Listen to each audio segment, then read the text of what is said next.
भाई हेलो दोस्तों, मैं हूं आपका मेंटर दोस्त मनीष कुमार। स्वागत करता हूं आपका। तो आज हम पढ़ने वाले हैं फ्रूट प्रॉपर्टी के बारे में। ठीक, बेसिकली मेनी फ्रूट प्रॉपर्टी होती हैं, जैसे कि विस्कोसिटी हो गया, हमारा सरफेस टेंशन हो गया और कैपिलरिटी हो गया। तो हम उनमें से आज कुछ को यहाँ पे पढ़ रहे होंगे। तो हमारा पहला क्या है? Fluid property.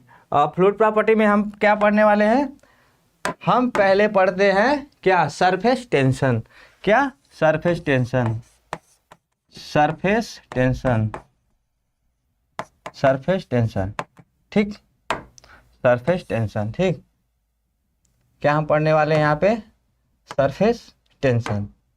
ठीक है, देखिए सरफेस टेंशन जो होता है वो क्या होता है? एक इंटरफेस फिनोमिना होता है, लिक्विड इंटरफेस फिनोमिना होता है। ठीक, चलिए पहले हम समझते हैं क्या होता है, फिर इसकी डिफिनेशन को हम यहाँ पे लिख रहे होंगे। ठीक, देखिए अगर मैं बात करूँ लिक्विड की, लिक्विड, देखिए फ्लूइड दो तरह का होता है, लिक्विड और गैस। तो हम पहले लिक्विड का पढ़ेंगे, फिर गैस का देखेंगे, फिर दोनों के बीच में हम रिलेशन को बिल्ड करेंगे। ठीक, दोनों के बीच हम क्या करेंगे? रिलेशन को बिल्ड कर रहे हैं। ठीक, देखिए मान लीजिए ये हमारा एक क्या है? लिक्विड का मॉलिक्यूल है। क्या है? लिक्विड का मॉलिक्यूल है। ठीक, लिक्विड का क्या है? मॉलिक्यूल है।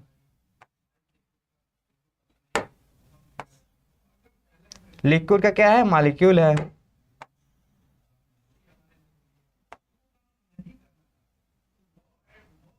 लिक्विड के मॉलिक्यूल को मैं यहाँ पे बना देता हूँ, जिससे आपको थोड़ा समझने में आसानी हो जाएगी। ठीक, समझने में क्या हो जाएगी? आसानी हो जाएगी थोड़ा। ठीक, देखिए कोई भी अगर हम पदार्थ की बात करें तो उन पदार्थ के बीच में, उस सब्सटेंस के बीच में एक अट्रैक्शन फोर्स लगता है, उसको बोलते हैं cohesion, cohesive force, cohesive force, cohesive force. देखिए जो कोहेसिव फोर्स होता है ये क्या होता है? सेम मॉलिक्यूल के बीच में जो लगने वाला फोर्स होता है उसको हम क्या बोलते हैं? Cohesive force. कोहेसिव फोर्स, जैसे मान लीजिए हमारा लिक्विड है, हम पानी को कंसीडर कर ले रहे हैं, तो पानी के मॉलिक्यूल के बीच में, पानी के मॉलिक्यूल सेम मॉलिक्यूल, तो उनके बीच में जो फोर्स लगेगा वो क्या होता है? Cohesive force. ठीक, ये तो हो गया कोहेसिव फोर्स। एक होता है हमारा एडहेसिव फोर्स। क्या होता है? Adhesive force. Adhesive force,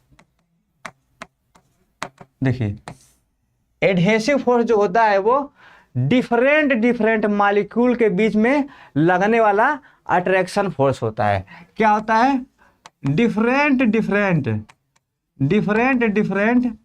molecule के बीच में लगने वाला अट्रैक्शन फोर्स होता है। ठीक, डिफरेंट मॉलिक्यूल के बीच में लगने वाला अट्रैक्शन फोर्स होता है। तो पहले हम बात करें कोहेसिव फोर्स की, जो कि सेम मॉलिक्यूल के बीच में लगेगा। ठीक, मान लीजिए हमारे ये वाटर है, ये वाटर का सरफेस है, तो उसके अंदर के एक स्टेट को लेके हम स्टडी करने जा रहे हैं। ठीक, मान लीजिए क्या करने जा रहे हैं? हम स्टडी करने जा रहे हैं। मान लीजिए ये मॉलिक्यूल है, तो इस पे ये ऐसे बाहर की तरफ फोर्स लगाएगा, यहाँ ऐसे फोर्स लगेगा, यहाँ ऐसे फोर्स लगेगा, यहाँ ऐसे फोर्स लगेगा, ऐसे फोर्स लगेगा, ऐसे फोर्स लगेगा। तो एक मॉलिक्यूल को अनदर मॉलिक्यूल अपनी तरफ खींचना चाहेंगे, अट्रैक्ट करना चाहेंगे। ठीक, तो कहीं ना कहीं जब एक दूसरे को खींचना ये चाहेंगे तो इनका रिजल्टेंट फोर्स कहीं ना कहीं लगेगा। ठीक, मान लीजिए अगर हम यहाँ पे हॉरिजॉन्टल फोर्स की बात करें, मतलब horizontal force, net horizontal force की अगर हम बात करें यहाँ पे, नेट हॉरिजॉन्टल फोर्स की अगर हम बात करें यहाँ पे, नेट हॉरिजॉन्टल फोर्स की अगर बात करें हम, नेट एफ नेट। ठीक, तो सारे मॉलिक्यूल जो इधर खींच रहे तो उनका नेट फोर्स इधर की तरफ आएगा, और जो इधर के सारे मॉलिक्यूल हैं उनका नेट फोर्स इधर की तरफ आएगा। ठीक, इधर की तरफ आएगा। तो ये कहीं ना कहीं एक दूसरे को कैंसिल आउट कर देंगे, ठीक, एक दूसरे को कैंसिल कर देंगे। और अगर ये फोर्स, अगर हम ऊपर देखें vertical F net, vertical net force, और नीचे का वर्टिकल एफ नेट फोर्स देखें, तो ये कहीं ना कहीं ये भी एक दूसरे को कैंसिल आउट कर देंगे। तो मतलब सारे फोर्स हैं जो एक दूसरे को यहाँ पे क्या करेंगे, कैंसिल आउट कर देंगे, ठीक। तो ये कौन सी कंडीशन हो गई, ये इक्विलिब्रियम की कंडीशन हो गई। मतलब अगर हम सरफेस से नीचे जाके, मतलब बीच में कहीं पे वाटर को कंसीडर करें, उसके मालिक्यूल को कंसीडर करें, तो वहां पे नेट फोर्स क्या है, जीरो है। चारों तरफ के लगने वाला नेट फोर्स मतलब जीरो है, मतलब कुछ भी नहीं यहाँ पे हो रहा है, सब कुछ इक्विलिब्रियम की कंडीशन में, ठीक। लेकिन अगर हम बात करें कि कहाँ की, अगर हम बात करें सरफेस की, अगर हम सरफेस की बात करें, तो अगर हम सरफेस की बात करें तो हम देखेंगे कि यहाँ पे जो एक मॉलिक्यूल है, ठीक, यहाँ पे एक मॉलिक्यूल है, यहाँ पे एक दूसरा मॉलिक्यूल है, यहाँ पे एक दूसरा मॉलिक्यूल है, ठीक। देखते रहिए आप, देखते रहिए तभी समझ में आएगा। यहाँ पे सॉरी ओ भाई, यहाँ पे एक दूसरा मॉलिक्यूल है, और यहाँ पे क्या है, एक दूसरा मॉलिक्यूल है, ठीक। ये सरफेस के मॉलिक्यूल हो गए, ये था बीच का, ये हो गया सरफेस के मॉलिक्यूल, ठीक। तो इन पे भी तो वो कोहेशन की वजह से इन पे भी तो फोर्स लगेगा, अट्रैक्शन फोर्स लगेगा। तो मान लीजिए ये इधर की तरफ अट्रैक्शन फोर्स लगेगा, और ये वाला ऊपर की तरह, मतलब एक दूसरे को तो खींचते हैं एक दूसरे को। और मान लीजिए ये वाला नीचे की तरफ, और ये इसको ऊपर की तरफ लगाएगा, और ये वाला इधर लगाएगा, तो कहीं ना कहीं ये वाला इधर लगाएगा, और सेम ऐसे ये नीचे की तरफ इधर इस साइड की तरफ लगाएगा, ठीक। तो ये एक तरफ खींचने की प्रॉपर्टी, जैसे कि हम बताएं ही आपको, क्या होता है, ये एक तरफ खींचने की प्रॉपर्टी क्या होता है, कोहेसिव फोर्स की वजह से क्या करेंगे, एक दूसरे को खींचने की कोशिश करेंगे। तो इनका कहीं ना कहीं नेट फोर्स क्या होगा, डाउनवर्ड डायरेक्शन में देखने को मिलेगा, ठीक। कहाँ मिलेगा, डाउनवर्ड डायरेक्शन में। और अपवर्ड डायरेक्शन में कोई नेट फोर्स नहीं है, क्योंकि सरफेस के ऊपर कोई मॉलिक्यूल नहीं है, तो ऊपर कोई फोर्स नहीं है, ऊपर कोई फोर्स लगाने की कोशिश नहीं करेगा। और साइड में अगर बात करें तो एक एफ नेट यहाँ पे आ जाएगा, और एफ नेट यहाँ पे आ जाएगा, मतलब हॉरिजॉन्टल फोर्स साइड में अगर उसका हम कंपोनेंट करेंगे तो नेट फोर्स, तो ये भी एक दूसरे को क्या कर देंगे, कैंसिल आउट। लेकिन इसको, इस फोर्स को कोई कैंसिल आउट नहीं करेगा, इस फोर्स को कोई कैंसिल आउट नहीं करेगा। तो ये नीचे की तरफ फोर्स लगाएंगे, नीचे की तरफ खींचने की पूरा कोशिश करेंगे, ठीक।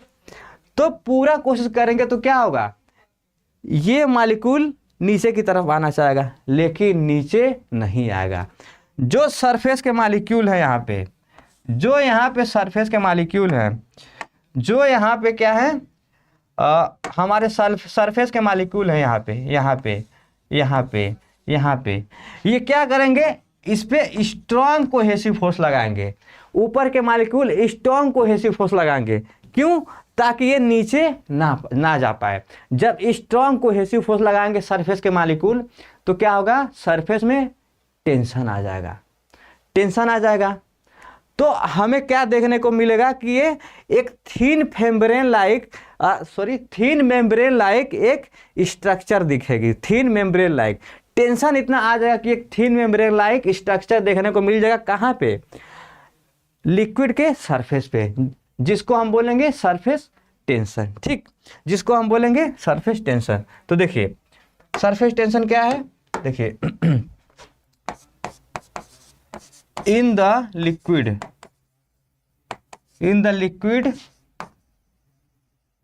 There are no any force, there are no any unbalanced force. अगर हम यहाँ की बात कर रहे हैं, there are no any unbalanced force, unbalanced force, ठीक। But in the but in the but on the surface there are net force each downward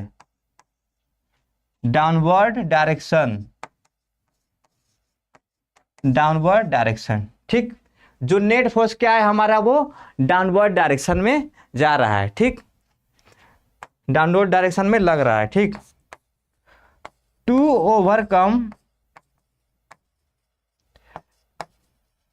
this force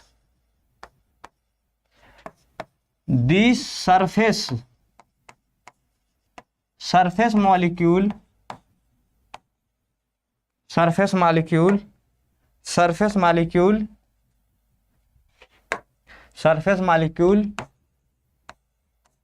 make a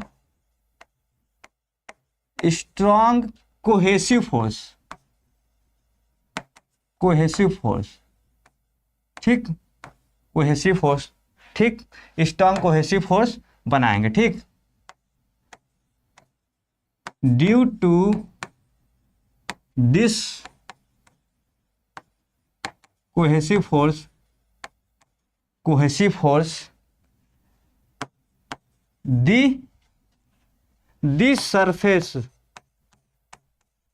this surface of liquid come in tension। ठीक, कम in tension. ठीक, जिससे क्या होगा, liquid की जो surface होगी क्या होगी, वो टेंशन में आ जाएगी। ठीक, ठीक, और इसे ही क्या बोलते हैं, it is called surface tension. इसको ही क्या बोलते हैं हम, सरफेस टेंशन। ठीक, इसको ही क्या हम बोलते हैं, सरफेस टेंशन। ठीक, देखिए जो सरफेस टेंशन होता है वो क्या होता है, surface tension is what, surface interfere phenomena, क्योंकि ये सरफेस पे ही देखने को मिलता है। ठीक,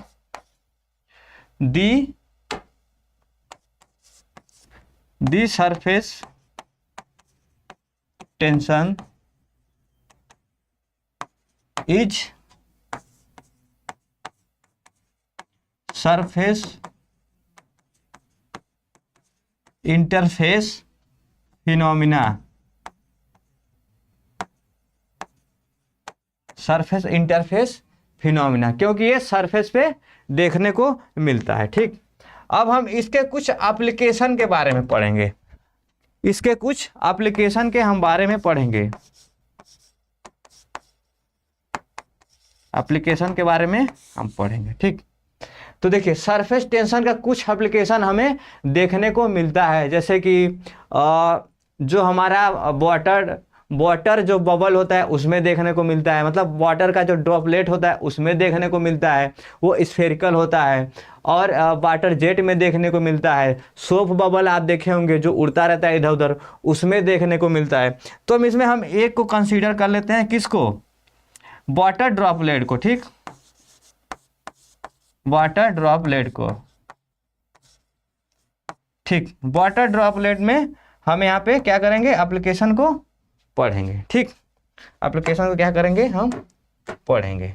ठीक, तो देखिए पहले हम इसको क्या करते हैं, समझते हैं। ठीक है, क्या करते हैं हम, समझते हैं। देखिए ये हमारा क्या हो गया, एक वाटर ड्रॉपलेट को हमने यहाँ पे क्या करा है, कंसीडर करा है। ठीक, क्या करा है, कंसीडर करा। देखिए जो वाटर ड्रॉपलेट होगा उसमें अंदर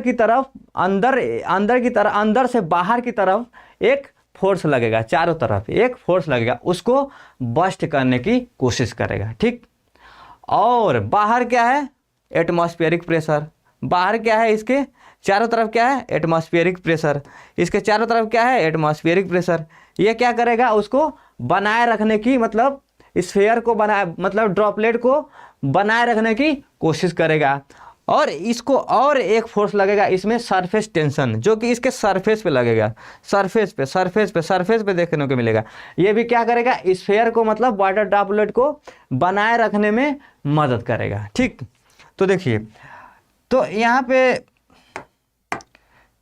पे हम देखते हैं ये जो फोर्स होगा, जो प्रेशर होगा, जो इंटरनल प्रेशर होगा, कुछ इस तरह से इसके बाल पर देखने को मिलेगा।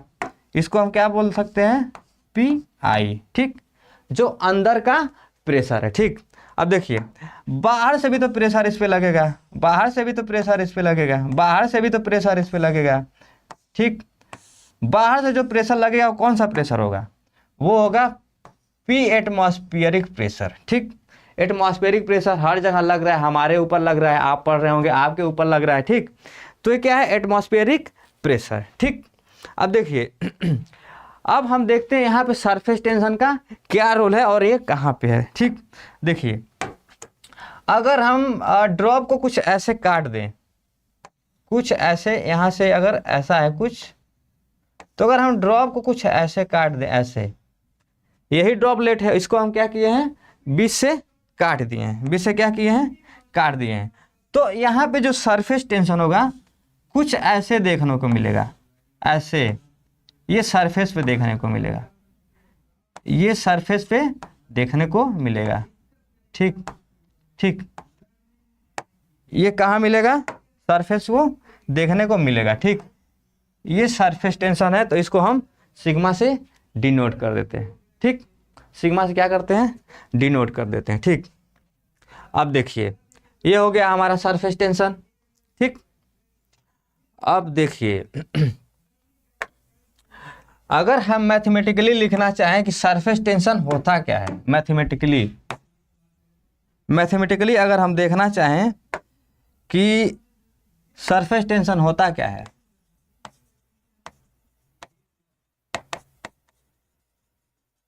मैथमेटिकली अगर हम देखना चाहें कि सरफेस टेंशन होता क्या है, ठीक, तो हम कह सकते हैं कि सरफेस टेंशन जो एक मैं पेज ले लेता हूं, एक मिनट। देखिए, अगर हम एक ऑब्जेक्ट ले लें, अगर हम एक ऑब्जेक्ट ले लें तो कहीं ना कहीं ये फ्लूइड पे कुछ इस तरह से आ जाएगा।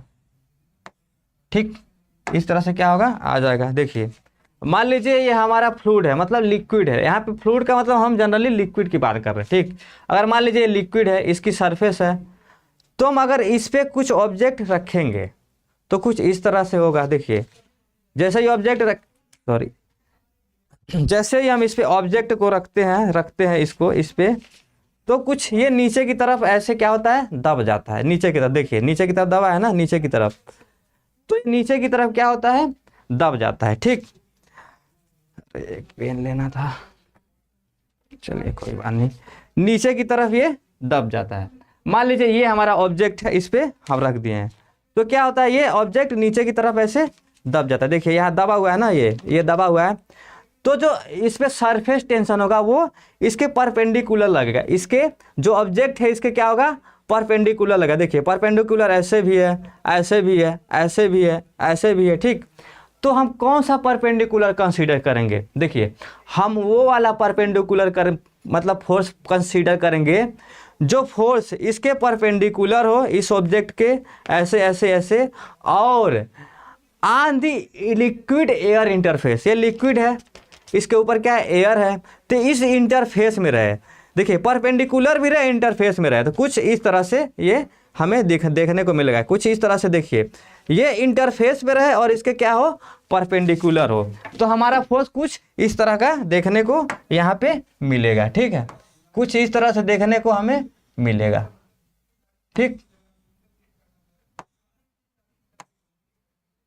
कुछ इस तरह से देखने को मिलेगा। ठीक है, ये क्या है, यहाँ पे परपेंडिकुलर है और इन लिक्विड एयर इंटरफेस में है, मतलब लिक्विड के इंटरफेस में। जैसे हमारा इंटरफेस है, तो यहाँ पे कोई ऑब्जेक्ट रखा है तो ऐसे लगेगा, ऐसे इसके इंटरफेस पे लगेगा। ठीक, तो इसको हम मैथमेटिकली लिख सकते हैं, इसको मैथमेटिकली हम क्या लिख सकते हैं कि जो हमारा फोर्स है जो हमारा क्या है फोर्स है, कौन सा सरफेस टेंशन फोर्स है, ये लेंथ के प्रोपोर्शनल होता है। ठीक, तो अगर हम यहाँ से प्रोपोर्शनलिटी कांस्टेंट हटाएं तो क्या होगा, सिग्मा इंटू एल।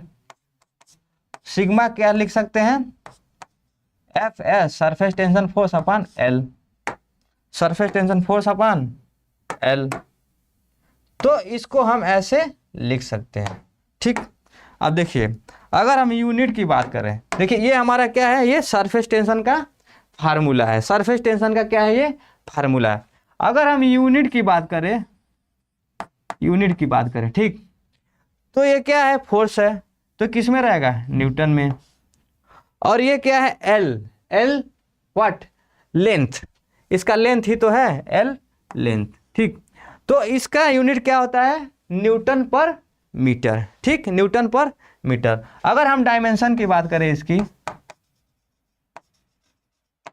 डायमेंशन की बात करें तो देखिए न्यूटन का डायमेंशन क्या होता है,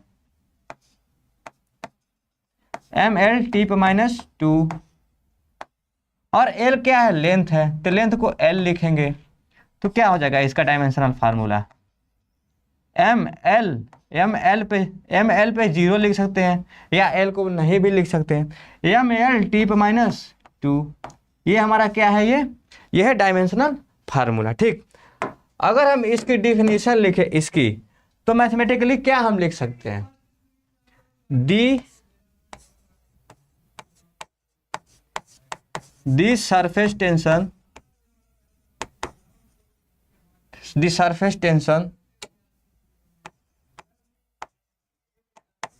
is the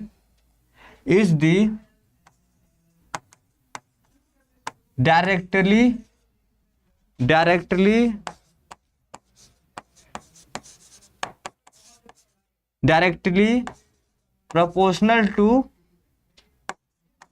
the length of object and in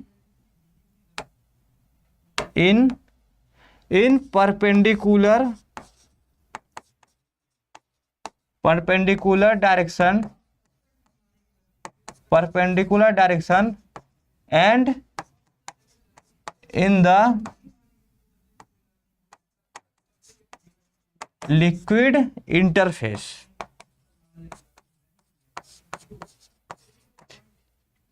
मतलब परपेंडिकुलर लगता है फोर्स, और क्या होता है, लिक्विड के इंटरफेस में लगता है। ठीक, लिक्विड के इंटरफेस में लगता है। ठीक, अब देखिए हम बात कर रहे थे वाटर ड्रॉपलेट की, हम क्या पढ़ रहे थे, वाटर ड्रॉपलेट। ये इंटरनल प्रेशर है जो बाहर की तरफ लगेगा, मतलब लिक्विड में, और ये एक्सटर्नल फोर्स है जो एटमॉस्फेरिक प्रेशर है जो लिक्विड के ऊपर लगेगा, और ये एक सरफेस टेंशन है, ये सरफेस फिनोमिना है, तो ये सरफेस पे लगेगा। ठीक, तो कहीं ना कहीं हम देखेंगे जो हमारा क्या है, बस्टिंग फोर्स,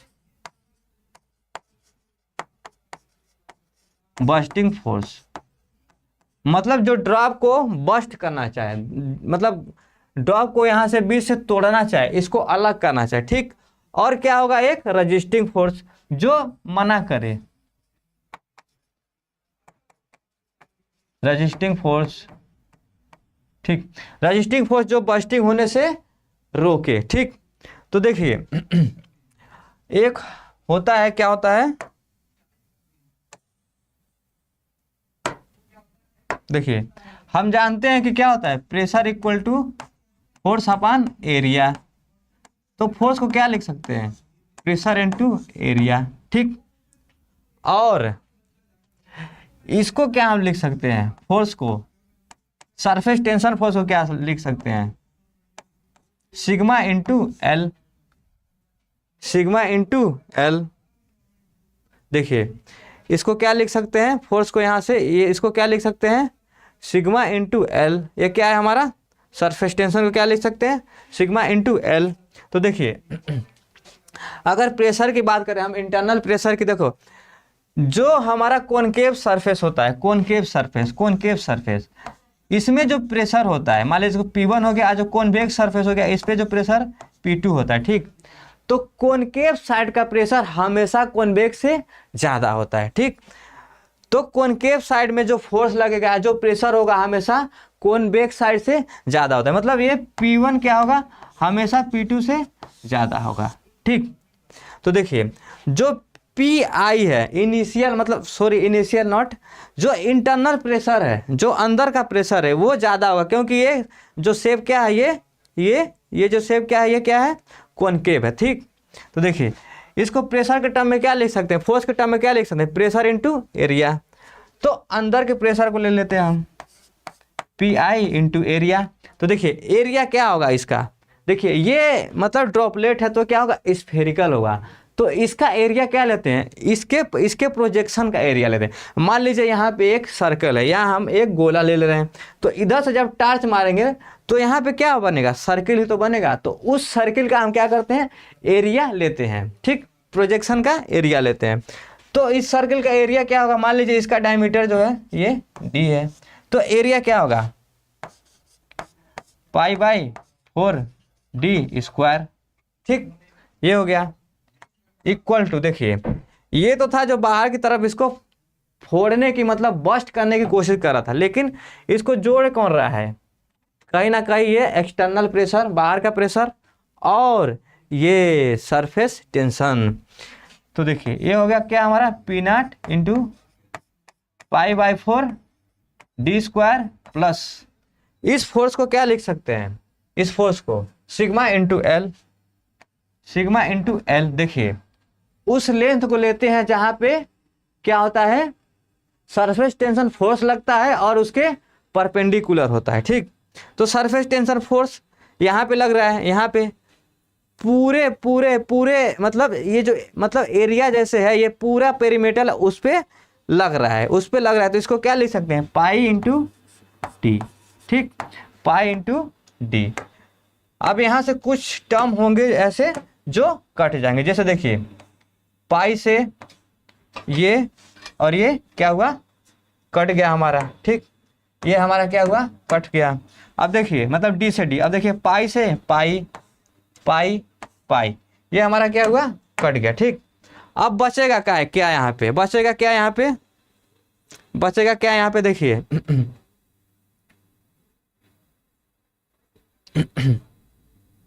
क्या बचेगा, देखिए पी आई इंटू d/4,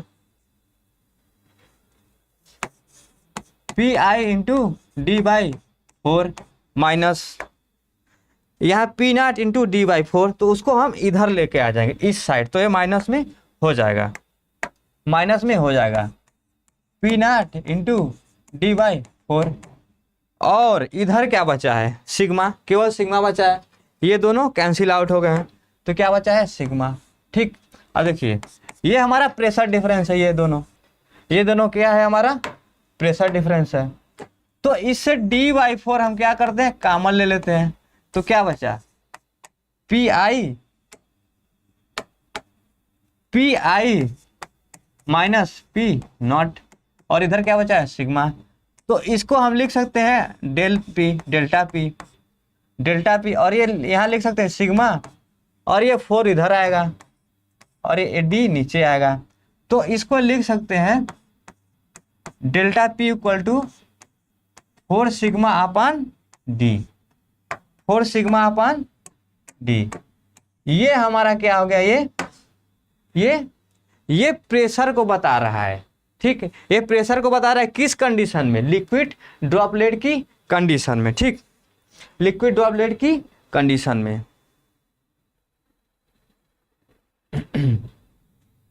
अब देखिए हम नेक्स्ट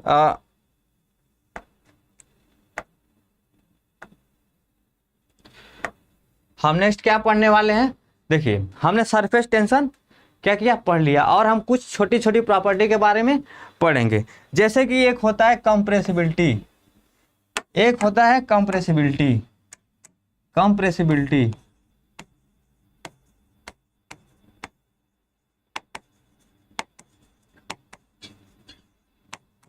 क्या होता है, कंप्रेसिबिलिटी। ठीक, देखिए कंप्रेसिबिलिटी मतलब क्या हुआ कि हम देख रहे हैं कि कौन सा फ्लूइड कितना कंप्रेसिबल है। अब कंप्रेसिबल का क्या मतलब हुआ, अगर हम यूनिट प्रेशर में चेंज कर रहे हैं तो वैल्यू में कितना फ्रैक्शनल चेंज हो रहा है, उसके रेशियो को क्या हम बोलते हैं, कंप्रेसिबिलिटी। ठीक, उसके रेशियो को हम क्या बोलते हैं, कंप्रेसिबिलिटी। ठीक, मान लीजिए हमारे पास दो क्या है, जार हैं या दो कंटेनर बोल सकते हैं। ठीक ठीक, तो इसमें जो हमारा मतलब क्या है, लिक्विड है, तो ये यहाँ तक भरा है, यहाँ तक इसमें भरा है। ठीक, यहाँ तक इसमें भरा है। ठीक, और जो इसमें है लिक्विड वो कुछ यहाँ तक भरा है, यहाँ तक भरा है।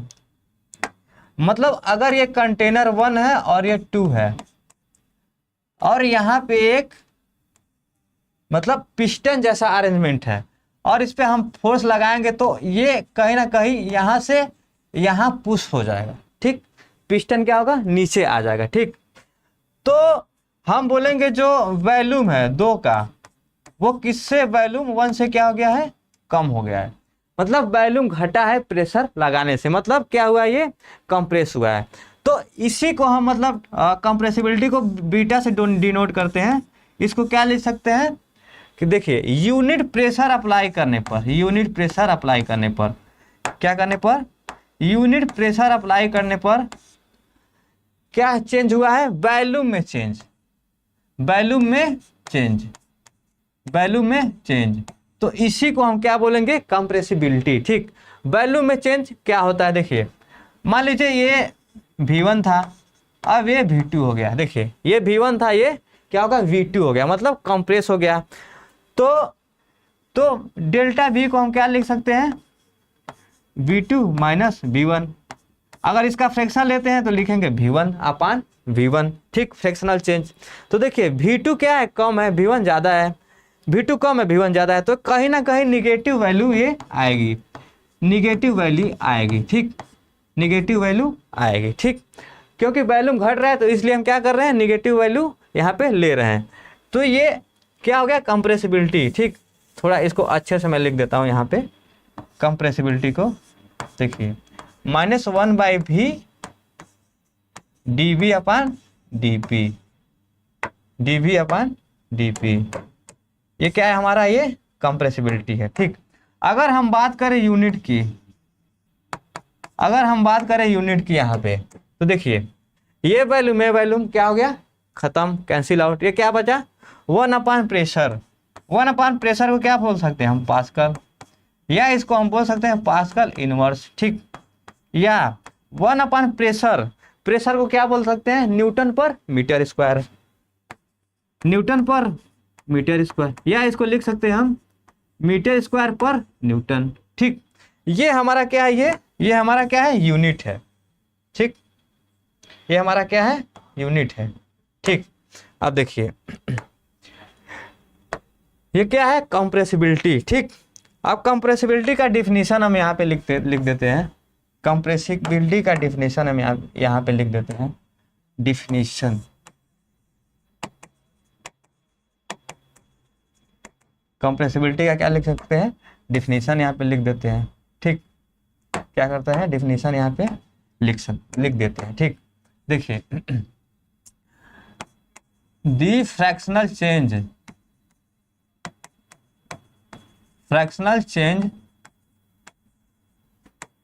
इन वॉल्यूम और फ्रैक्शनल चेंज वॉल्यूम को क्या बोल सकते हैं, volume strain, volume strain, volume strain due to applying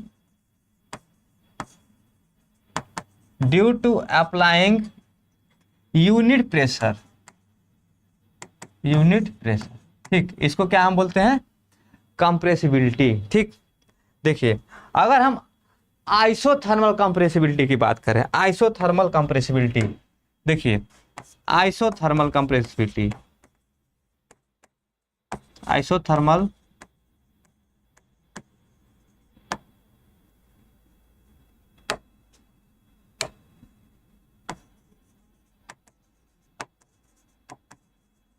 isothermal अगर हम कंप्रेसिबिलिटी की बात करें, आइसोथर्मल कंप्रेसिबिलिटी, अगर हम आइसोथर्मल कंप्रेसिबिलिटी की बात करें, आइसोथर्मल, आइसोथर्मल नाम से क्या है पता चल रहा है, आइसोथर्मल मतलब टेम्परेचर कांस्टेंट है। टेम्परेचर क्या है? कांस्टेंट है। टेम्परेचर क्या है? कांस्टेंट है। ठीक, टेम्परेचर क्या है? कांस्टेंट है। ठीक, from ideal gas equation, ideal gas equation हम लिख सकते हैं PV equal to M R T. ठीक, मास ऑलवेज कांस्टेंट, हमेशा कांस्टेंट रहता है, आर ये भी एक कांस्टेंट ही है, टी भी कांस्टेंट हो गया इस प्रोसेस में, टी भी क्या हो गया? कांस्टेंट हो गया। तो हम इसको क्या लिख सकते हैं? इसको क्या लिख सकते हैं? पीवी इक्वल टू सी लिख सकते हैं ना। ओके, अब देखिए इसका हम क्या करेंगे? डिफरेंशिएट कर देंगे। तो डिफरेंशिएट करेंगे तो क्या होगा? P into D V plus V into D P equal to, constant का डिफरेंशिएशन क्या होता है? 0 होता है। कॉन्स्टेंट का डिफरेंशिएशन क्या होता है? 0 होता है। ठीक, अब देखिए इसको उधर की तरफ भेजेंगे, मतलब इक्वल टू के उधर की तरफ, तो क्या होगा? P D V equal to minus V D P, minus V D P. तो इसको ऐसा लिख सकते हैं -1/V into D V upon D P. इसको इधर भेजेंगे तो क्या होगा? 1/P। ठीक, 1/P। अब देखिए यहाँ पीछे देखते हैं, -1/V D V upon D P, -1/V D V upon D P, क्या होगा? 1/P। तो इसी को हम लिख सकते हैं कि कंप्रेसिबिलिटी हो गया।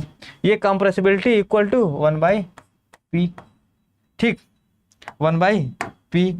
देखिए जो कंप्रेसिबिलिटी होता है, जो कंप्रेसिबिलिटी होता है वो आइसोथर्मल के केस में क्या होता है? 1/P। और कंप्रेसिबिलिटी का यूनिट क्या होता है? यूनिट क्या हमने बताया आपको? Pascal inverse. ठीक, प्रेशर पास्कल इनवर्स, सेम चीज वहां से भी दिखाई दे रहा है।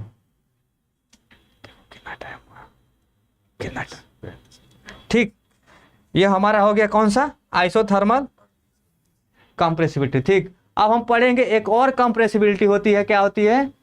Isentropic compressibility. Isentropic compressibility. ठीक, आइसेंट्रोपिक, आइसेंट्रोपिक कंप्रेसिबिलिटी।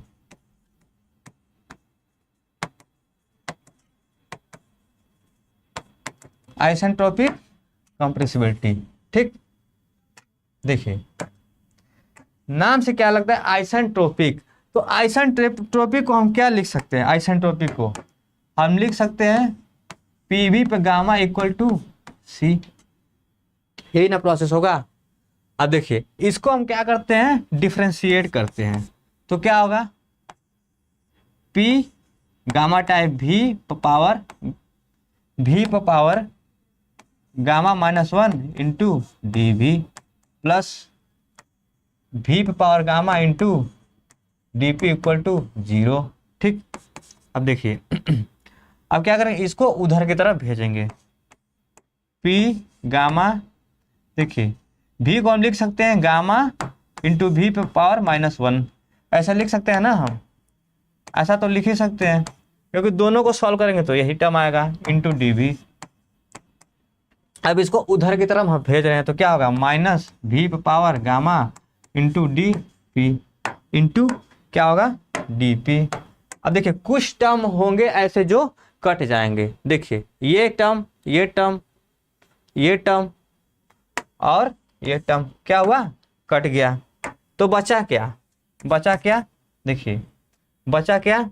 इसको लिख सकते हैं 1/V माइनस, इस माइनस को हम इधर ला दें तो इसको लिख सकते हैं 1/V। ठीक, ये dV को AGT रख देते हैं dV। इस dP को लाएंगे तो नीचे आएगा 1/dP इक्वल टू, अब ये दोनों टर्म जब हम उधर भेजेंगे तो 1 अपान में आ जाएंगे गामा इंटू पी। तो देखिए minus minus 1/v dv/dp, -1/v dv/dp। ये क्या है? ये कंप्रेसिबिलिटी है, तो इसको लिख सकते हैं क्या हम? बीटा, और ये वैल्यू हो गई हमारा गामा इंटू पी। देखिए आइसेंट्रोपिक कंप्रेसिबिलिटी के केस में हमारा ये रिलेशन निकल के आता है। ठीक, अब देखिए हम एयर और वाटर के कंप्रेसिबिलिटी का रिलेशन एक बिल्डअप करने जा रहे हैं। देखिए जो कंप्रेसिबिलिटी होती है किसकी? एयर की, वो तो होती है 10⁻⁻⁴ पास्कल इनवर्स। ठीक, और जो कंप्रेसिबिलिटी होती है वाटर की वो कितनी होती है? 0.5 × 10⁻⁹ पास्कल इनवर्स। ठीक, अब इन दोनों के बीच में हम रिलेशन बिल्ड करेंगे, इसको इससे डिवाइड करेंगे, इससे इसको अभी नहीं डिवाइड करेंगे, तो क्या होगा? Compressibility of air equal to 200 times of the compressibility of water. Compressibility of water, इसका क्या मतलब हुआ? इसका क्या मतलब हुआ? इसका क्या मतलब हुआ अगर ऐसा हमें देखने को मिल रहा है? तो मतलब जो वाटर है,